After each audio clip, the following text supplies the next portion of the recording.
Listen, we need to talk about this last episode of Sister Wives, not because of what was in it, but because of what wasn't in it.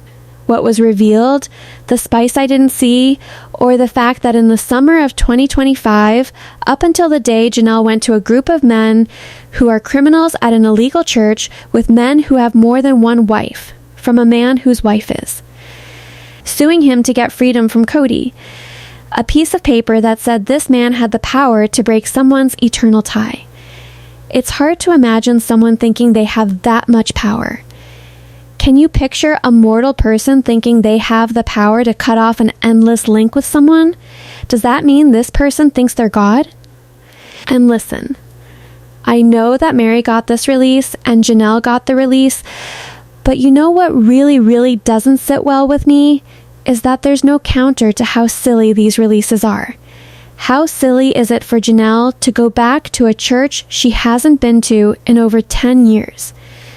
Hasn't been a member of that church for over 10 years. A church where child sexual abuse has been alleged, and a former leader who was accused of SA by several people, including his daughter and some of his nieces. They had been kicked out of a church. In front of the whole church, Lemoyne Jensen sat on the platform and told Kody that his family was cursed, that he had a prophecy from God, that going public would ruin his family, and that he wasn't doing it for the right reasons. And the church cut ties. They were not excommunicated. They were not dismissed, but they were done. Mary was active with the church until about 2016, where she was still doing some youth groups, but Janelle hadn't been in this church since like 2010. And to think that Janelle, who has gone through an actual legal divorce, would think that a man who is currently being sued by his wife for fraud and trying to take her property from her and her due share in the property that she put money into. That woman, that man, who has had multiple women leave him and has abandoned several women and his first wife, he left him before he went into polygamy. That guy had the power to cut off and say, your marriage was divorced, but you didn't know you were divorced before then, even though she didn't live in the same state as Kody and had left Kody in 2022. We need to talk. 'Cause he kept saying, I thought you'd be more mad. I'm like, I'm sort of really I thought you'd be harder or something. And I'm like, why? I just don't care. I think he doesn't know who we are. They can have their little life over there, happy. Yeah. Hope so. Hope so. 'Cause I am. I'm good with what I'm doing too. Now, trust me, it doesn't make me happy to say this about Janelle, but Janelle takes a moral high ground with her faith and with her intelligence, and she seems to try to maybe deflect accountability and responsibility for her choices by saying she's logical, she's very smart, she has to tell. Everyone, she's very smart and she's very logical, because I feel like if you're sim-smart and logical, you really don't have to say that, right? You just are that. And Janelle has said now to Christine, now to Mary, and to her friends that Kody and Robin can have each other as though she's giving ownership of Kody to Robin. And it's odd to me, because if she's done with Kody, she shouldn't care if Kody stays with Robin. She shouldn't care if Kody and Robin maintain a relationship or don't maintain a relationship. She should just be done with Kody because she's done with Kody.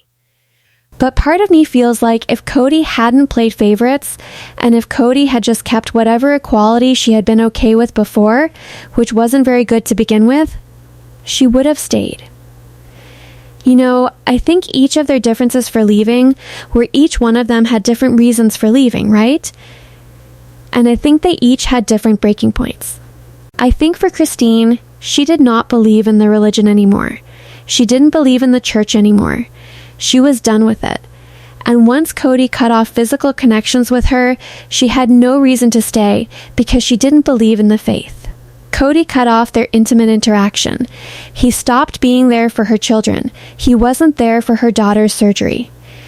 He didn't show up for her kids or her girls when they needed her. She was relegated as sort of the not formal wife for the entirety. Same with Janelle.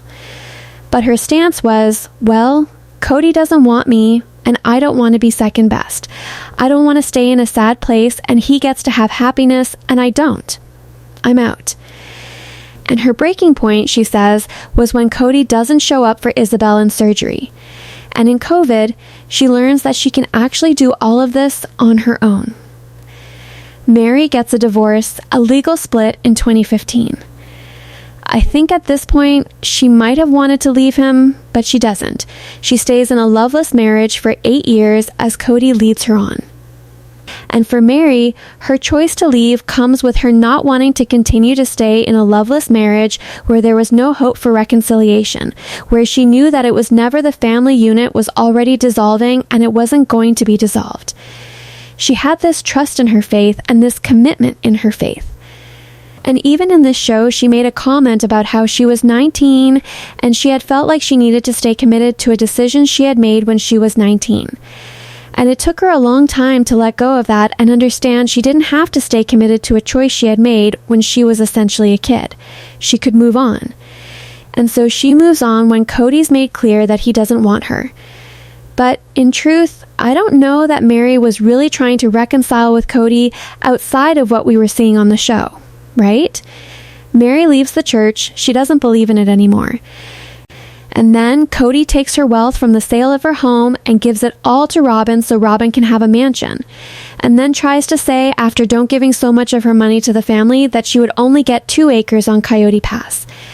And he said she could just, that's what she got, regardless, even though she was the one that helped pay off the land. She was done. She was done being used by Kody, and she sort of woke up to the games that they were playing. And at that point, she was done, and she almost immediately took steps the minute she walked out the door, and it got cut right away, and she got a release.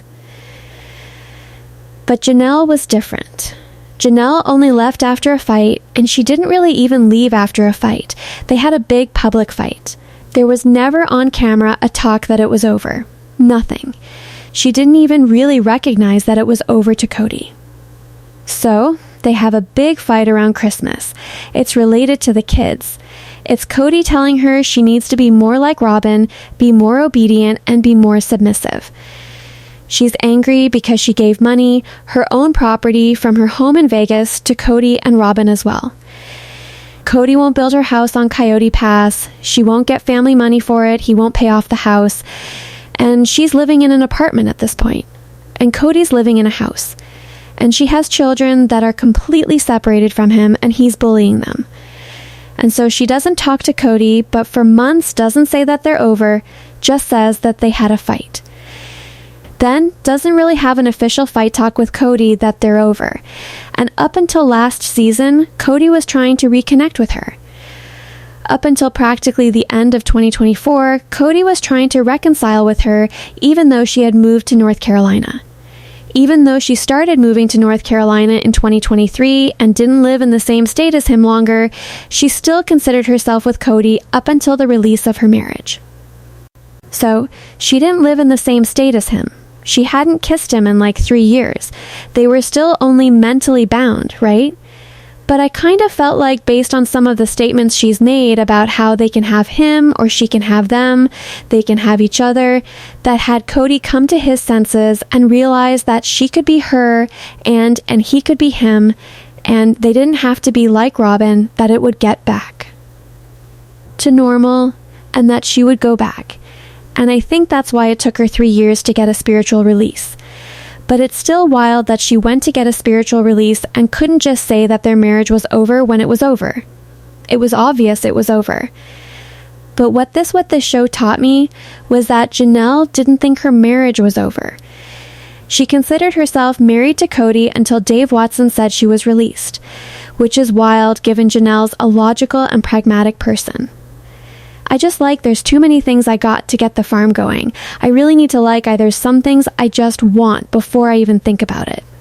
Obviously, your life experiences shape you, and even though I'm officially only divorced a few hours, it feels like I've endorsed a lot longer than that. If I run into somebody, I meet somebody naturally, sure, I'm interested, but I definitely won't be rushing to marriage. All right. Janelle has been this year defending polygamy to the point that she has even said that polygamy should be legal. Men should be able to have as many formal marriages as they want, because then no man would treat a wife badly. She has supported polygamy. She has said that she would live it again, but she doesn't live in a place where it's an option for her because she's not near a culture of polygamy. She says she still believes in it. And so she's here in 2025, this is the summer, saying that she feels she's single now. Single now and just divorced a few hours. Okay? She was never married to Kody ever. And I say this as a woman that is married, that believes in the sanctity of marriage, the promise of marriage, and the legality of marriage. She never was formally recognized, connected, or ever married to Kody. Never. She joined a made-up religion led by a group of gross pedophile cult leaders who bartered and traded their daughters and believed she would get into the celestial kingdom and bought into it because she said it was self-development, and believed them when they told her that she was married to Kody. Even though she wasn't. Brainwashing is very serious, and she's been married before, so she should know better. And I'm not here to slam anyone and say that, this is, anything other than not valid. Yes, she had a connection with Kody, an illegitimate one. She partnered with a man who was married. She stayed with a man she got with a man who was already married officially. And she said that the formal marriages never mattered, but they do. She watched him divorce his first wife and then officially marry his fourth wife, never to marry her legally, never once, never binding her in any sort of commitment like that.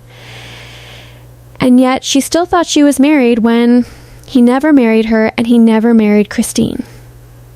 Christine and Janelle were always concubines in Kody's eyes. And I know that people don't like it when I say that, but that's what they're called in their church. That's what they're called in their faith. They're the women that have less legal standing than the legal wife. And they are essentially maids. And it's sad that she's so confused that she says now that, she hasn't been with him since 2022. And now she's only been divorced for a few hours. I wish so much that TLC would allow a counter narrative. You know what I mean? Where it wasn't just like, we should just accept this. Because I think it's dangerous that we accept the idea that a church can say you're married and a man has multiple wives when it's not true. And that a woman feels like she needs to get a release from a criminal group to be free. This isn't an anger with Janelle. It's an anger at the system. And these types of churches deserve no place in our society. They don't deserve to be a part of the wider public. They are dangerous to women and children. And if this show has taught us anything, it is that polygamy is harmful to women and children cruel. It forms a pecking order. It causes inequity and division. The women turn on each other and start fighting. They get jealous of one another. They think that their eternal fate is connected to a man so they can't leave or date. Even Janelle saying she's not going to rush into dating.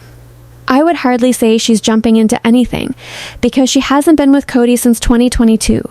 Rushing in would have been having a boyfriend in 2022, right? But she's still brainwashed, and it makes me sad. It makes me sad that this kind of church exists and that TLC has made it popular, even giving it like, we should accept the legitimacy of a spiritual release.